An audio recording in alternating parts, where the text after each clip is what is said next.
자, 오늘 이제 마태복음 13장 오늘 마지막 부분이 되겠습니다.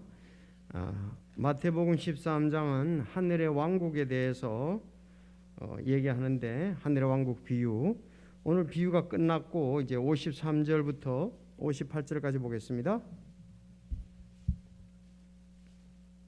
자, 마태복음 13장 53절.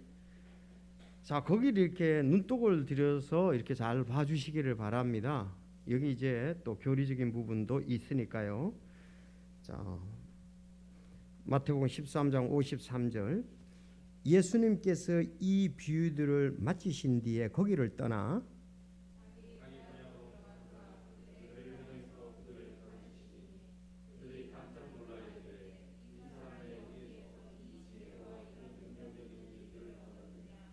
이 사람은 목수의 아들이 아니냐? 그의 어머니는 마리아라 하지 아니하느냐? 그의 동생들은 야고보와 요새와 시몬과 유다라 하지 아니하느냐?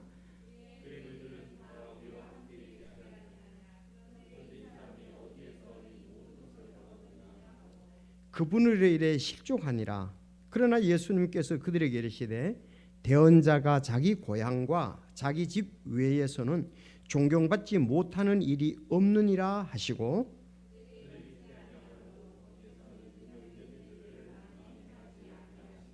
아멘. 기도드리겠습니다. 하나님 아버지 감사합니다.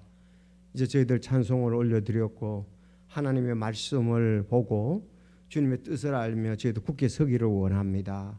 특히 오늘 마태복음 13장 이제 귀한 말씀을 보면서 저희들도 새롭게 하기를 원합니다. 분별력 가지고 또 하나님의 그 뜻을 알고 주님 영화롭게 할 수 있도록 저희들을 인도하여 주옵소서. 진리의 말씀으로 성령의 역사로 새롭게 되게 하옵소서. 예수님의 이름으로 기도드리옵나이다. 아멘. 자, 오늘 제목은 고향에서 배척당하신 예수님. 고향에서 배척당하신 예수님. 그 예수님의 고향이 나사렛이죠. 나사렛입니다. 나사렛. 자, 나사렛에 대해서 여러분들 좀 들어보신 적 있죠? 앞에서 볼 때에 마태복음 앞에서 그 나다나엘이 그랬잖아요. 나사렛에서 무슨 선한 것이 날 수 있느냐? 그렇죠, 나다나엘. 그래서 나사렛에서 무슨 선한 것이 날 수 있느냐 이렇게 얘기했단 말이에요. 그래서 나사렛 사람들에 대해서 별로 좋은 평판을 나사렛 사람들은 갖지 못했습니다. 자, 그것이 나사렛인데 예수님이 이제 오늘 13장 앞에에 하늘의 왕국에 대해서 비유로 얘기하셨죠. 몇 개? 7개입니다. 7개. 7가지 비유를 들었습니다. 7가지 비유를 들어서 하늘의 왕국이 무엇이냐 하는 것을 비유를 통해서 이해할 수 있도록 이렇게 영적인 부분들이니까 제자들에게 얘기를 해 주셨습니다. 그리고 난 다음에 이제 자기 고향에 가셨어요. 자, 고향에 가서 회당에서 가르치시는데 그들이 가르치심에 놀라고 예수님이 기적 행하는 것에 놀랐습니다. 그러나 그들이 예수님을 여기 말씀해 보니까 실족했고 예수님으로 인해서 믿지 아니했다 이렇게 나옵니다. 좋은 건데, 잘한 건데. 자, 우리가 이렇게 고향에서 배척당하시면 이런 경우들은 있을 수 있죠. 여러분들이 이제 고향에서의 동네 사람들, 친척들 전부 다 그 사람이 어떻게 자라오는가 환경들을 알 수가 있죠. 그렇죠? 자, 환경들을 알 수가 있습니다. 그런데 자랄 때의 그 평판이 좋질 않아. 자랄 때 평판이 좋질 않습니다. 그래야면 그곳에 가서 목회하기 힘들겠죠. 그렇지 않겠습니까? 그래서 디모데전서 3장 7절에 보면은 그 목회자의 자격 중에 하나가 밖의 사람으로부터도 평판이 좋아야 된다 이런 말씀이 있어요. 그래서 그 바울 사도가 평판 때문에 고생을 좀 많이 했지요. 평판 때문에 바울 사도가. 왜냐하면은 그 예수님을 믿기 전에 그 스데반이 돌에 맞아, 십자가 아닙니다. 돌에 맞아 죽을 때에 그 돌을 던지는 사람들의 옷을 지켜줬잖아요. 옷을 지켜주고 그 죽이는 게 옳다고 가편에 투표를 했고 말이죠. 자, 그리고 지금 믿고 난다 그가 이제 예수 믿지 않는 사람들을 갖다가서 예수 믿는 사람들을 잡아다가 옥에 가두고 때리고 했던 사람 아니에요. 그런데 그가 다마스커스 도상에서 예수님을 만났습니다. 그리고 이제 예수님 믿게 된 거죠. 예. 그래서 가서 전도도 하고 했는데 사도들이 그 바울을 그때 사울인데 만났을 때 두려워했습니다. 그 바울을 만나기 싫어했습니다. 왜 만나기 싫어했습니까? 평판 때문에 그랬다. 저 사람 말이지 아주 예수 믿는 우리에게 혹독하게 우리를 핍박했던 사람인데 저 사람이 믿어? 혹시 우리 정보를 알고 더 핍박하기 위해서 그런 거 아니냐. 그래서 그 중재 역할을 바나바는 아주 그 평판이 좋은 사람이었습니다. 바나바가 그 바울에 대해서 있었던 이야기를 해주는 거예요. 그랬더니 그들이 받아들여서 교제하게 되었습니다. 이 평판이 중요하죠. 그런데 이 예수님의 고향 사람들이 예수님에 대해서 잘 알았습니다. 근데 예수님은 평판이 나쁘질 않았어요. 근데 근원적인 걸 가지고 물고 늘어진 거죠, 그들이. 근데 혹시 우리도 그럴 수 있는데 예수님을 우리도 조심해야 될 것이 그 사람이 예수님 믿기 전이냐 예수님 믿고 난 후냐 하는 거예요. 특히 지도자들에 대해서는 그렇잖아요. 이 성도들이야 그런데 지도자들은 리더를 하니까 설교를 하든지 리더를 하니까 평판이 좋지 않으면 거기 지도력에 따라가지 않겠죠. 그래서 우리가 정말 예수님을 믿고 특히 소명받고 난 다음에는 더 잘 준비가 돼야 되죠. 그렇잖아요. 소명도 예수님이 믿고 난 다음에도 평판이 있고 소명받고 난 다음에도 평판이 있단 말이에요. 만약에 소명을 받고 난 다음에 신앙생활이 좋지 않다 그러면 그 사람은 목회 나가기나 선교사로 나가기 참 어렵습니다. 자, 왜 우리가 지도자라는 사람은 자기가 거기에 헌신을 하면서 다른 사람도 같이 헌신하고 섬기도록 이끌어주는 사람인데 만약에 바치는 드리는 은혜에 대해서도 제대로 안 하고 선교에 대해서도 참여 안 하고 전도도 안 하고 기도도 안 하고 말씀도 잘 안 보고 그러면서 나 소명받았다 해가지고 지도자가 되면 그 누구 따라가겠어요? 따라가지 원치 않잖아요.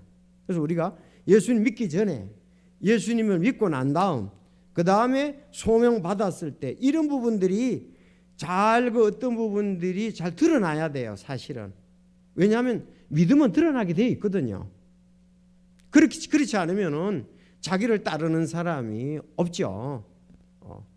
그래서 여기 그러면 예수님이 그런 평판이 어땠었느냐? 예수님은 자신의 문제가 있은 게 아닙니다. 오늘 본문에서 보면 예수님 자신의 문제가 하나도 없어요. 예수님은요, 우리가 누가복음 2장을 보겠습니다. 평판이 어땠는지 또 어떤 생활을 했는지 누가복음 2장에 잘 나타났어요. 2장 여러분 52절은 다 외우는 거 아니에요? 52절 앞에 보면 됩니다. 자, 성전에 왔을 때의 일입니다. 49절 볼게요. 그분께서 그들에게 이르시되 어찌하여 나를 찾으셨나이까? 내가 반드시 내 아버지 일을 해야 함을 알지 못하셨나이까 하시니라. 그들은 그분께서 자기들에게 하신 말씀을 깨닫지 못하더라. 그분께서 그들과 함께 내려가사 나사렛에 이르러 그들에게 복종하시더라. 그들은 누구죠? 부모님입니다. 부모님. 요셉과 마리아예요. 그들에게 복종하시더라. 그러나 그분의 어머니는 이 모든 말씀을 마음속에 간직하니라. 뭔 말씀입니까? 반드시 내 아버지의 일을 해야 된다는 거. 그에 대해서 어머니는 마리아는 알고 계셨다. 마음에 간직했습니다. 예수님께서는 지혜와 키가 자라며 하나님과 사람에게 더욱 호의를 입으시더라. 예수님 자랄 때에 부모님이 요셉이 목수여서 그렇지 예수님은 부모님에게 어떻게 했다? 복종했고요. 사람들에게 지혜와 키가 자라며 하나님과 사람에게 호의를 입으시더라. 칭찬을 받으시더라. 그 뜻이에요. 칭찬을 받으시다. 그래서 예수님 자신은 정말 12살 때 일이거든요. 12살 때 이 정도만 되잖아요. 제가 아는 한 형제가 있는데 그 형제는 조금 말썽꾸러기요. 그래서 캠프에 가서도 좀 말썽지게요. 친구를 전도하고 그 친구하고 뭐 포카를 한다든가 뭐 그건 자투리인지 모르지 하여튼 그걸 하다가 들키기도 하고 해가지고 그런데 그의 아버지는 걔가 목회자가 됐으면 하는 마음을 갖는 거예요. 그런데 우리들은 그 선입감이 있어요. 캠프 가가지고 친구 인도해가지고 같이 뭐 뭔지 모르겠네 폭한지 하여튼 핫도렌지 하여튼 그런 걸 하면서 안 나오는 거예요. 예배 때 잘 똑같이 그걸 하고 그럼 뭐 하냐 가봤더니 그거 한다는 것을 목회자들 알았어요. 그런데 자기 아버지는 아들에 대해서 깜빡 잊어버리고 앞으로 목회를 했으면 좋겠다 그런 쪽으로 자꾸 얘기를 하시더라고. 그래서 우리가 볼 때 그건 아닌데 이런 생각이 이 평판 때문에 그렇습니다. 평판이 무서워요. 그러니까 그래도 뭐 중고등학교 때는 그렇다고 치더라도 그러면은 청년부터 좀 달라져야 되든지 목회 소명을 받았으면 달라지든지 뭔가 그런 모습들이 보여야 따라가는 사람도 있고 함께 공감하는 사람도 있잖아요. 뭐 아버지의 그 뜻일지 모르죠. 그건 아무래도 사람들이 쉽게 그 마음을 내주기와 교제하기가 쉽지가 않죠. 그런데 오늘 여러분 잘 아십시오. 자, 우리가 고향에서 배척당한 예수님인데 예수님은 예수님의 자신의 인격과 뭐 그런 부분 때문에 그런 것이 아니라 오늘 이제 왜 그러신지를 오늘 말씀을 통해서 보기를 원합니다. 53절 예수님께서 이 비유를 마치신 뒤에 그를 떠나 거기를 떠나 그랬습니다. 떠나서 자 이제 고향에 가서 54절 여러분 읽어주시겠습니까? 시작.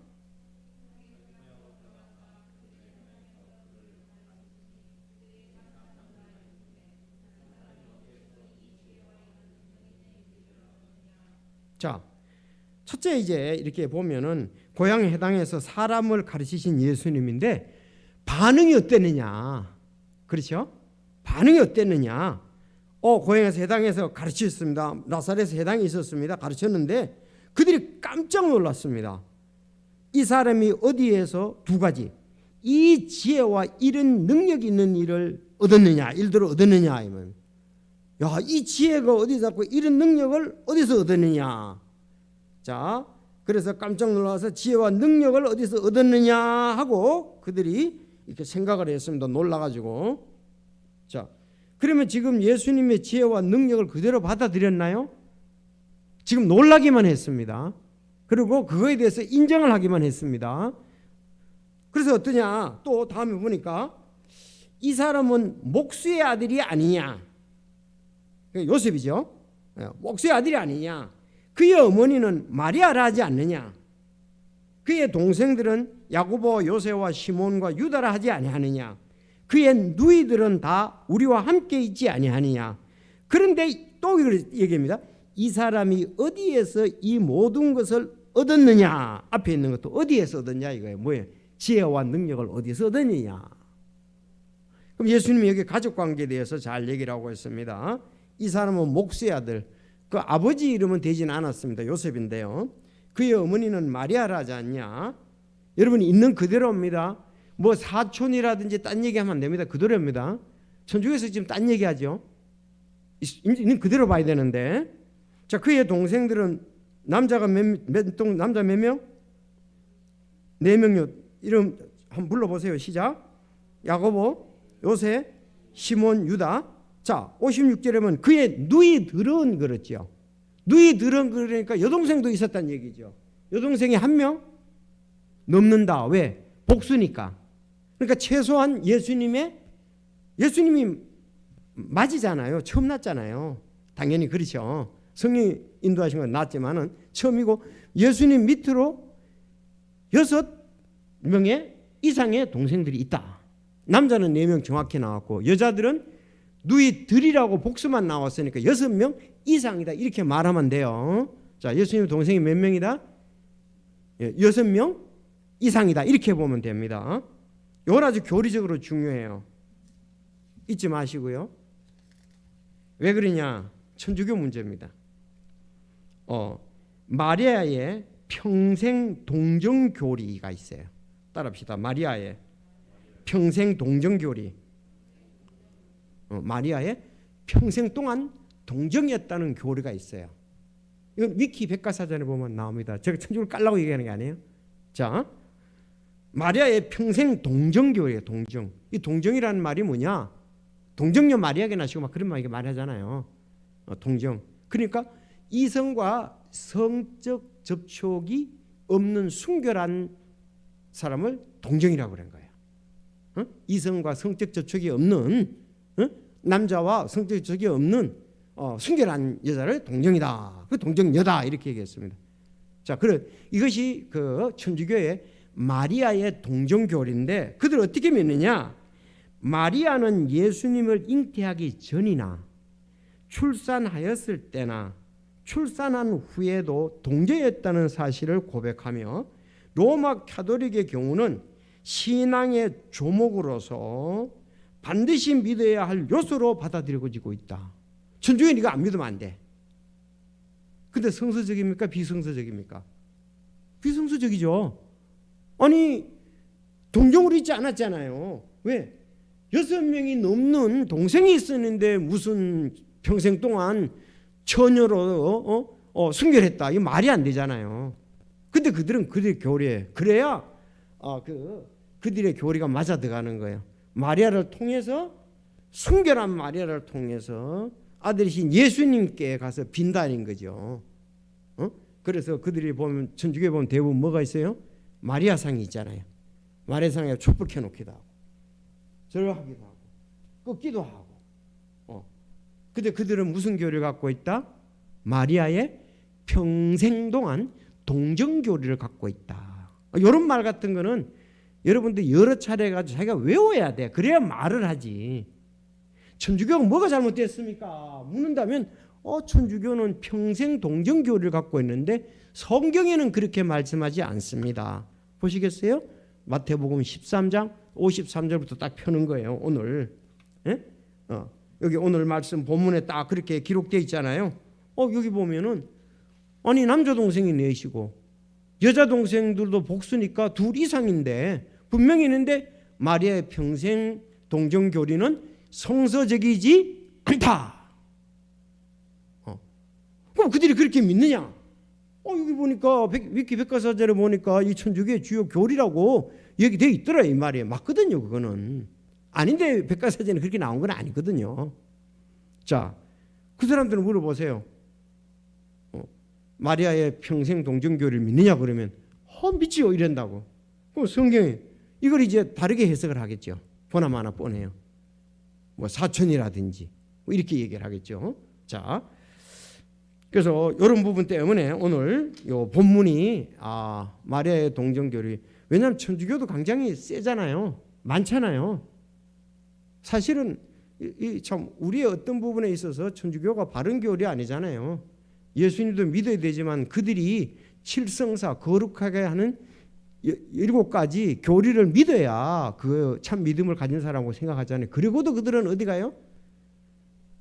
연옥에 가가지고 또 심판을 받는다 그러잖아요. 그런 부분들이 잘못된 거죠. 왜 그렇습니까? 우리는 예수 그리스도의 보혈이 중요하잖아요.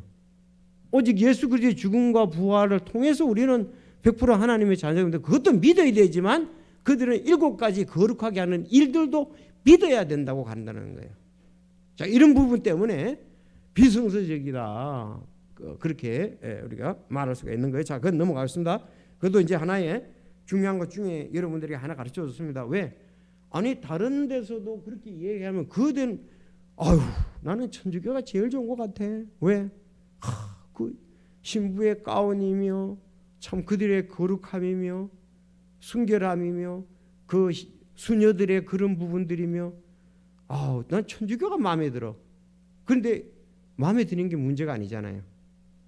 여기 본문이 성경적으로 틀리면 마음에 들고 안 들고 없어요. 그거는 성경으로 잘못 믿고 있는데 뭐가 마음에 들어요?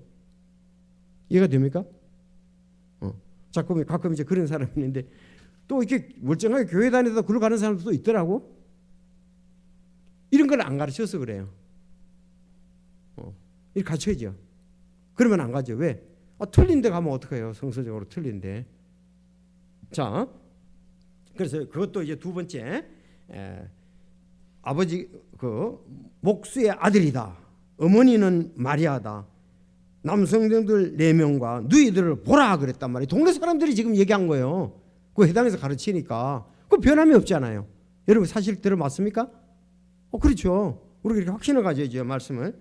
자, 그랬더니 이제 예수님이 하시는 말씀이 세 번째, 그렇게 하고 그들이 그 예수님의 그런 것을 보고 실족을 하고 믿지를 않았다, 이렇게 나오고 있습니다. 근데 좀 이게 안 맞죠? 뭔가? 아니, 왜 실족을 하느냐 이거요. 저렇게 어떻게 지혜가 있느냐, 어떻게 저렇게 능력이 있느냐 그러면서도 실족을 해버렸어, 마음이. 그리고 믿지 아니했다, 이렇게 되어 있습니다. 그러면 이건 어떻게 해석할 것이냐 이거예요. 이들이 시기 질투심으로 예수님을 외적으로 본 거예요. 그 당시에 그 이제 목수 있잖아요. 내가 이제 책에 이렇게 보니까 예수님 앞에 되어 있는 것이 거기에서 그 목수라고 했을 때에 여러 목수가 아니고 한 목수인데 그 동네 목수의 직급을 가진 사람이 많이 있는 게 아니라 한 사람이라는 뉘앙스가 있다, 이렇게 얘기해요.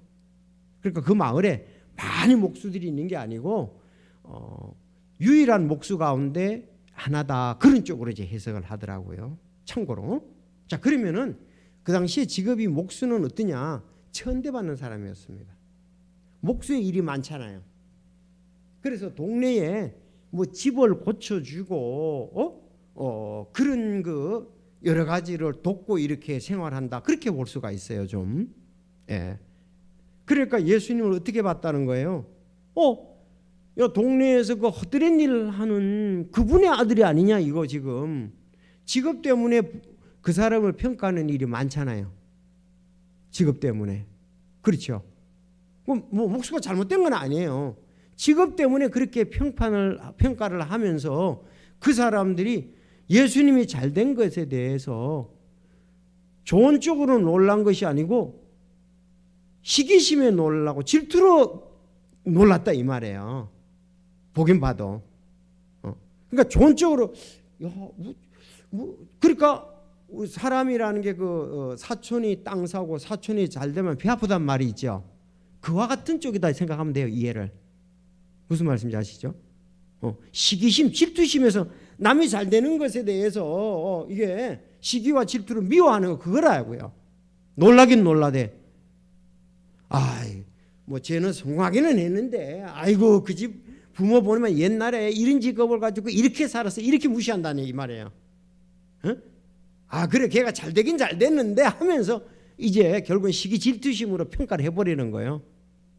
자, 그래서 지금 오늘 예수님에 대해서 그들이 고향에서, 그래서 어떠냐, 결국은 그들이 믿었다는 사람 한 사람도 없고 예수님 자신도 그렇게 했습니다. 자, 이거 57절이 잘 읽으셔야 돼요. 뭐 그렇다는 거냐 아니냐냐. 이제 자, 57 읽어보세요. 시작.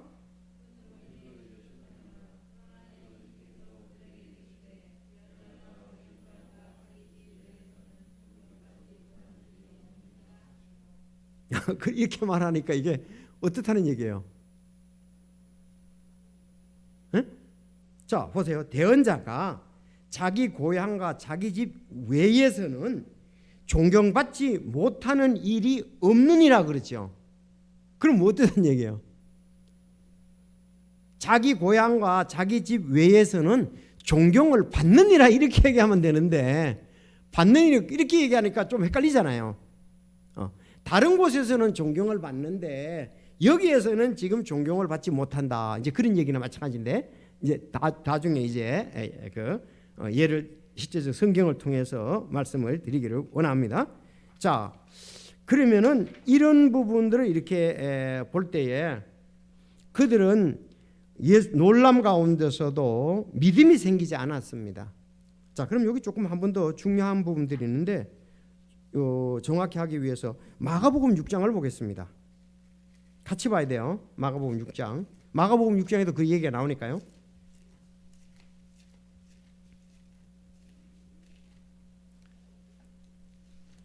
마가복음 6장의 6장 1절부터 보겠습니다. 여기도 이제 같은 사건이 나오는데, 자, 그분께서 거기를 떠나 자기 고향으로 들어가시니 그분의 제자들이 그분을 따라 제자들 함께 갔어요. 근데 여기서는 없잖아요. 그렇죠? 아니, 마태복음은 제자들과 함께 갔다는 말씀이 없잖아요. 그래서 여기 마가복음 6장 1절은 제자들이 따랐다, 제자들과 함께 갔다, 이런 말씀이 있고요. 안식일이 되어 회당에 가르친다. 그냥 여기서는 가르치시면 안식일에 가르쳤다는 안식일이 또 이제 여기서 발견이 되고요. 안식일이 되어 그분께서 회당에 가르치기 시작하시며 많은 사람이 그분의 말을 듣고 깜짝 놀라 이르되 이 사람이 어디에서 이런 것들을 얻었느냐, 그가 받은 지혜가 어떠하기에 그가 자기 손으로 이런 능력 있는 일을 행하느냐. 그리고 이제 아까 얘기한 대로 마리아의 아들 목수가 아니냐. 자, 어머니 마리아 여기서 이렇게 나오고요. 자, 5절 보세요. 5절. 자, 시작.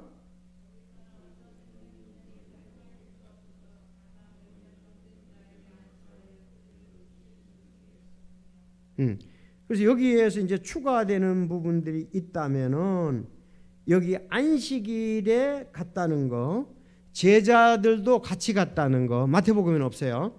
그리고 그 능력 있는 일이라고만 나옵니다. 마태복음에서는 지혜와 이런 능력이 어디 있느냐. 근데 뭐 어떤 능력이냐 봤더니 본문에서 어떤 능력? 예, 몇몇 병든 자에게 안수하여 그들을 고치는 능력이었다. 이런 것이 이제 마가복음 6장에 더 나오니까 정확히 알 수가 있게 됐죠, 우리가. 자, 이런 부분도 잘 알아두시는 게 중요합니다. 그래서 우리가 이렇게 성경을 볼 때 같은 본문을 보면은 구체적으로 더 이해가 되도록 되어 있으니까 좋죠. 그래서 마가복음 6장도 함께 살펴보면 능력 있는 일을 행하느냐. 근데 어떤 능력인지 안 나타나는데 여기는 병든 자를 고쳤다는 것이죠. 안성에서. 그런 부분들을 좀 추가해서 보면은 좋겠고요. 자, 그러면은 예수님을 육시로만 알았고 하나님의 아들이라는 사실을 믿지를 못했습니다. 그래서 그들은 결국 예수님으로 인해서 실족한 자가 되었습니다. 선입감을 가지고 그 동네에서 자랐던 예수님만 보는 거죠. 자, 또 목수의 가정에서 한 사람 그렇게 봤고, 그리고요 그 당시에는 보통 직업을 계승을 했습니다. 부모가 목수면 자녀들도 목수고, 부모가 목자면은 아들들도 목자고, 보통 직업을 이렇게 그 당시에는 뭐 어려우니까 그렇게 계승을 했겠죠. 자, 그래서 이스라엘 백성 요셉이 그 이집트에 갔는데 나중에 그 이스라엘 그 야곱과 함께 형제들이 왔잖아요. 그것도 왔을 때 직업이 뭐냐 물으니까 목자라 그랬잖아요. 그렇죠. 이렇게 아버지도 목자, 아들도 목자. 그래서 목자니까 우리가 좀 목초지를 있는 곳에 정착했으면 좋겠다. 그래서 그 목초지 있는데 정착을 하는 그런 것을 볼 수가 있습니다. 자, 그래서 직업을, 그래서 어떠냐, 이 목수라는 직업, 부모가 목수라는 것에 대해서 아이고 저런 사람 아들에서 뭐 저런 사람이 났어, 이런 쪽으로 무시하면서 시기와 질투로 업신여겼다고, 업신여기면서 배척했다, 이렇게 말씀을 보면은 되겠습니다. 자, 그러면 우리가 그들은 뭘로 인해서 실족했어요?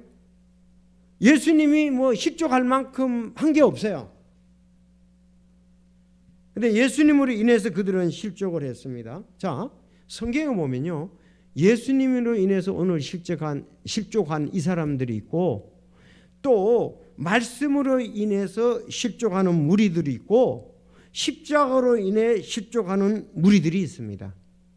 그러니까 예수님으로 인해서 실족하고, 예수님의 말씀으로 인해서 실족하고, 십자가로 인해서 실족한 전부 다가 구원받지 못한 사람이라고 볼 수가 있습니다.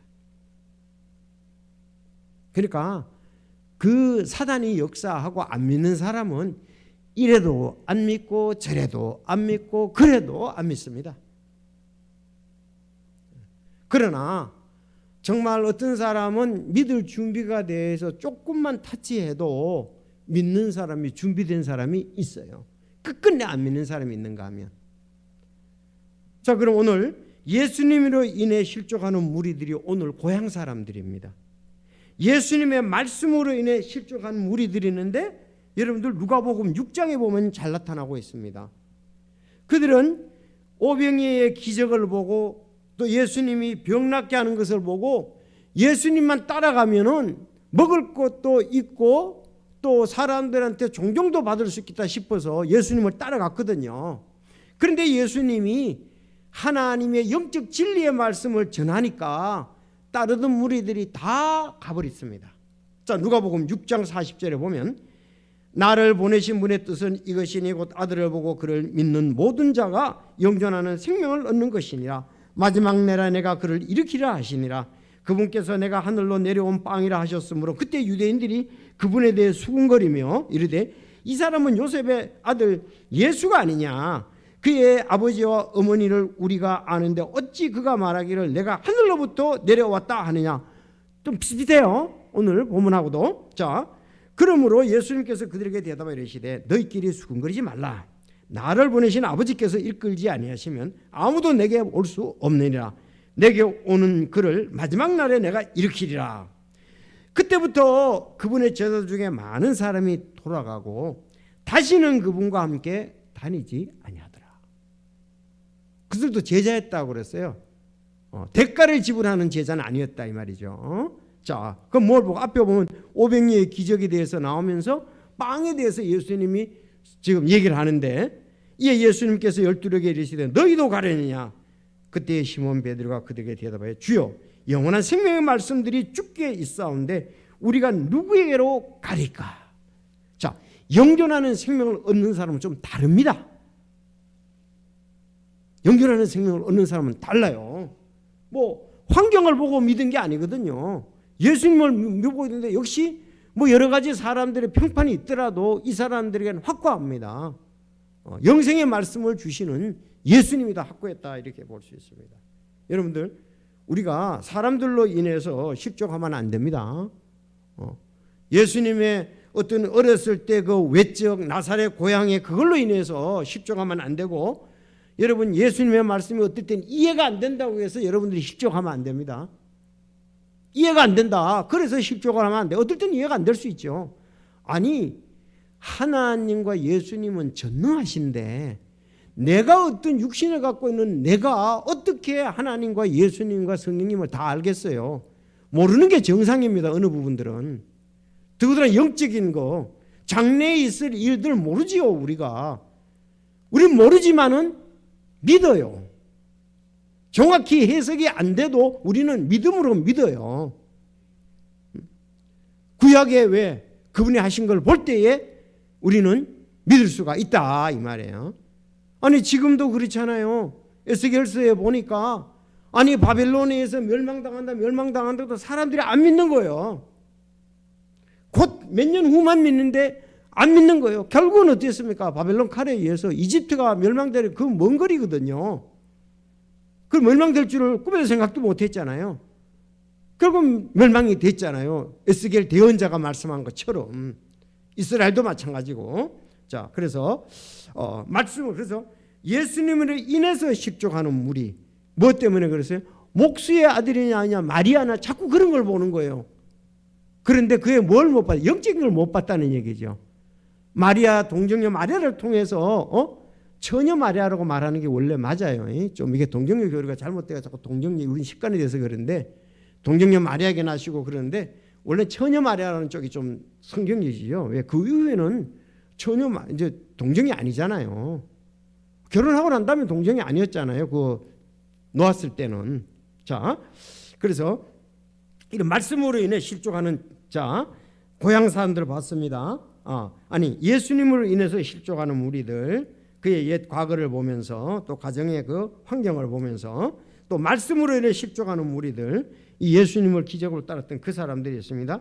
자 십자가로 인해 실족하는 무리들도 있습니다. 있습니까? 예. 어디요? 고린도전서 1장에 가면 있잖아요. 유대인들은 표적을 구하고 이방인들은 지혜를 구한다 그랬잖아요.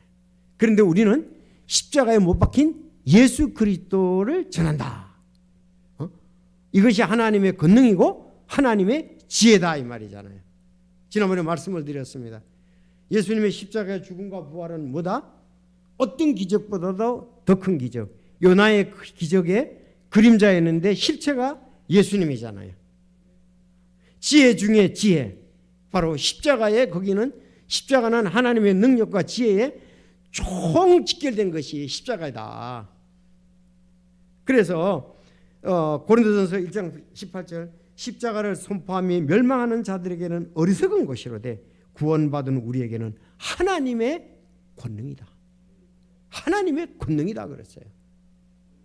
기록된 바 내가 지혜로운 자들의 지혜를 무너뜨리고 분별 있는 자들의 명철을 쓸모없게 만들리라 하셨으니 지혜로운 자가 어디 있느냐? 서기관이 어디 있느냐? 이 세상의 변론가가 어디 있느냐? 하나님께서 이 세상의 지혜를 어리석게 만들지 아니하셨느냐? 하나님의 지혜에 있어서는 세상이 지혜로 하나님을 알지 못하였으므로 하나님께서 복음의 선포에 어리석은 것으로 믿는 자를 구원하시기를 기뻐하셨다. 유대인들은 표적을 구하고 그리스인들은 지혜를 구하나 우리는 십자가에 못 박히신 그리스도를 선포하니 그분은 유대인들에게는 걸려 넘어지게 하는 것이요 그리스인에게는 어리석인 것이로되 구원받은 자에게는 유대인에게나 그리스인에게 그리스도는 하나님의 권능이요 하나님의 지혜니라. 하나님의 어리석음이 사람보다 지혜롭고 하나님의 약함이 사람들보다 강하니라.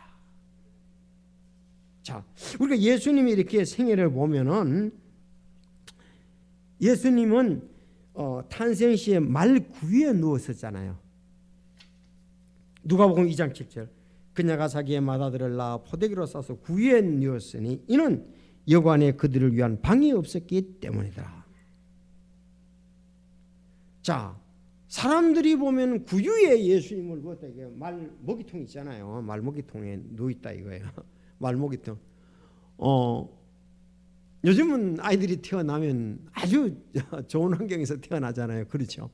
말구유에. 예수님은 말구유가 자기 침대였어요. 말구유가 침대였어요. 만약에 우리도 그렇게 아이를 가난하게 가장 그렇게 한다면 부모가 엄청 서러울 거예요. 그렇죠? 다른 집 애들은 저런 환경에서 저런 데서 태어나서 저런 옷을 입히고 저런 침대에 있고 저런데 우리는 뭐냐 가난해서 막 슬퍼 울지도 몰라요. 그러나 예수님 생각하십시오. 뭐라고 그랬어요? 성경에 보면은 예수님은 그 가난한 자를 부욕하기 위해서 이런 걸 보면서 우리는 그래서 누가 아이고 예수님은 구유가 침대였어 이런 위로가 되잖아요. 자, 그런데 어떤 사람은 그런 걸 업신여긴단 말이죠. 인격이 제대로 안 갖춰진 사람, 영적인 것을 모르는 사람은 그런 것을 보고 남을 무시하죠. 지금 나사렛 사람들하고 똑같이. 그러나 예수님을 하나님이라 보고 메시아로 본 사람들이 있습니다. 겸손한 사람들, 즉 동쪽의 지혜자들, 목자들은 구유에 누워 있지만 거기 가서 왕들에게 드리는 왕자의 탄생에 축하하는 세 가지 예물을 드리고 그들에게 경배에 절했다고 그러잖아요. 구유에 있는. 왜? 하나님의 지시함을 외적을 본 거 아니고 하나님의 지시함을 보고 따라가가지고 그렇게 했거든요. 맞습니까? 믿음이 없는 사람 같으면 어떨까요? 가서 보고 뭐야? 이거 구유에 누워있네? 뭐야 이거 속? 이렇게 하고 무시했을 거 아니에요. 그러나 그들은 하나님의 지시에 따라 하나님의 아들 메시아로 봤다는 사실입니다. 우리에게는 믿음이 중요합니다. 외적으로만 보지 마시기를 바랍니다. 비록 예수님은 탄생 시 말구유에 누워 있었지만 동쪽의 지혜들 목자들은 메시아 탄생을 축하했습니다. 하나님께 영광을 돌렸습니다. 둘째, 예수님은 목수 요셉의 가정에서 성장을 하셨습니다. 그렇지만 그는 모범 소년이었습니다. 모범 소년이었잖아요. 왜? 부모님에게 복종했다 그러잖아요. 여러분들은 12살 때 부모님께 복종 잘했습니까? 강훈이가 복종을 더 잘했어요. 신기 형제가 복종을 더 잘했어요. 비교하는 게 좀 이상하죠. 어쨌든 우리는 예수님 같이 이렇게 잘 자라지 못한 것은 사실이에요. 그렇죠. 그리고 하나님과 사람들에게 호의를 입었다고 그랬잖아요. 아주 일부러 이렇게 기록했겠어요? 아닙니다. 연약한 부분은 연약한 대로, 뛰어난 부분은 있는 그대로 기록을 한 거예요. 말 위에 누웠으니까 말 위에 누웠다는 거예요. 목수의 가정에서 태어나니까 목수의 가정에 태어났다는 거예요. 무시당할 수도 있는데 성경은 그대로 기록한 거예요. 그게 그래서 성경을 우리가 믿는 이유가 그것 때문에 성경에 있는 그대로 내놨습니다. 보통은 미화시키려고 보통 그 유명한 사람들이 태어난 것은 별을 보고 화려한 집에 태어난 걸 얘기를 하잖아요. 아니, 강감청도 마찬가지잖아요.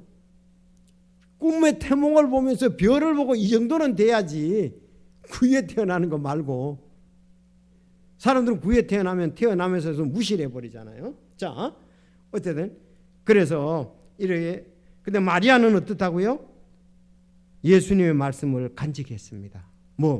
내 아버지의 일을 해야 할지 알지 못하느냐 그랬습니다. 바로 마리아의 믿음이 있는 거예요. 중요하죠. 마리아는 그래서 하나님의 일을 할 줄 믿고 자기의 몸을 빌려서 태어난 걸 알았잖아요. 중요하죠. 그래서 예수님은 신임을 했단 말이죠. 마리아는. 자, 세 번째, 예수님은 이제 앞으로는 오늘 찬송도 불렀지만 만왕왕 만주로 오시는 것이 아니고 그때는 섬기는 종으로 오셨습니다. 맞습니까? 그들이 만약에 이스라엘이 말하는 것은 지금 이스라엘이 그 로마의 속국이었잖아요. 로마 사람들을 물리치고 이스라엘을 인도할 사람이 메시아라고 알았단 말이에요. 그들은 뭘로 아는 거예요? 만주의 주, 만왕의 왕으로 오실 거를 믿었단 말이에요. 그런데 그게 아니고 정말 말 위에 태어나시고 목수의 가정에 자라나니까 그들이 안 믿은 거예요. 나사렛에서 무슨 선한 일이 났냐고 좀 떨어졌잖아요. 나사렛하고 이쪽에는. 그런데도 그 사람들이 그런 평판을 가지고 있으니까. 자, 그래서 예수님은 그렇게 그 얘기를 하셨습니다. 예수님이 그랬어요. 너 자기 중에 누구든지 큰 자로 여기시는 자들은 다투는 문제가 있었을 때 너희는 그리 말지니 너희 가운데 가장 큰 자는 어린 자와 같고 엎드린 자는 섬기는 자와 같으니라.